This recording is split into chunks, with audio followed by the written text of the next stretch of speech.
Tea leaves, Aunt Delilah said. Amma stared at the floor, her cheeks hot. The tea leaves were only the one time, and it was an accident. I was taking Mrs. Marshall's cup to the kitchen, and the leaves sorta talked to me. Well, that one time was more than enough for Reverend Marshall's wife, seeing as you told her about the good Reverend's lady friend and predicted his death 2 days before the man dropped dead. It could have been a coincidence, Amma suggested, hopefully. He'd led an adventurous life, at least for a reverend. And I could have been born with a voice like Billie Holiday, except that I wasn't. Aunt Delilah stopped shuffling. The Reverend choked on a chicken bone, just like you said he would. Do you know what that means? Amma shook her head. She wasn't sure she wanted to know. Her great-aunt patted the seat of the wicker chair next to hers. When Amma sat down, Aunt Delilah leaned close. It means you're a seer. If I'm right, which you know I always am, child, you're gonna be the most powerful seer since Sulla the prophet.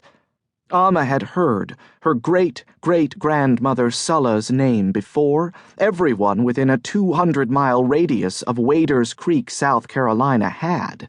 People had nicknamed her Sulla the Prophet for a reason. Her readings were legendary, and they were always right. Amma studied the gilt-edged cards. Cards of providence, more rare than tarot cards, and according to her grandmother, more difficult to interpret.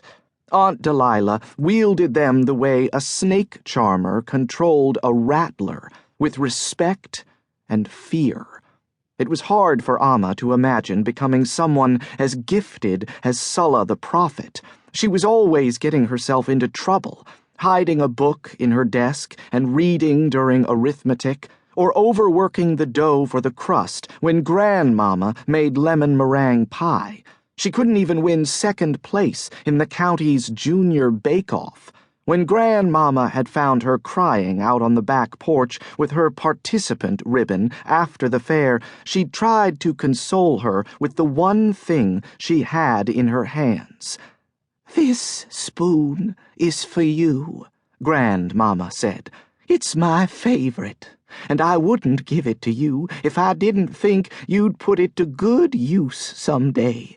She pointed to the hole right smack in the middle of the wooden kitchen utensil. "See that hole? That's what makes it special." Amma wrinkled her nose. "That old hole?" Grandmama nodded. "How does a hole make a spoon work any better?" "You've got to figure that out for yourself. Baking a pie is a lot like reading cards. Takes patience and practice." She winked. "And maybe an old spoon with a hole in it."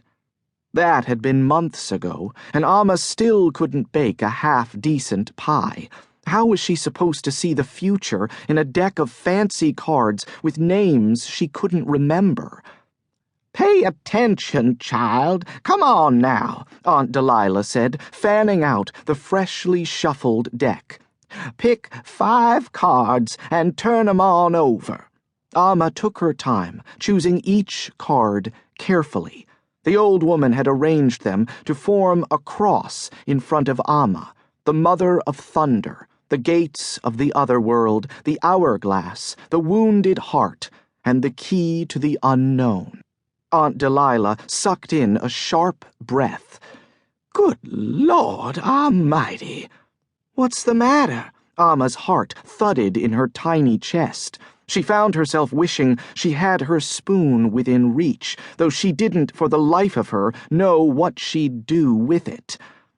"I was wrong, child," her great-aunt whispered.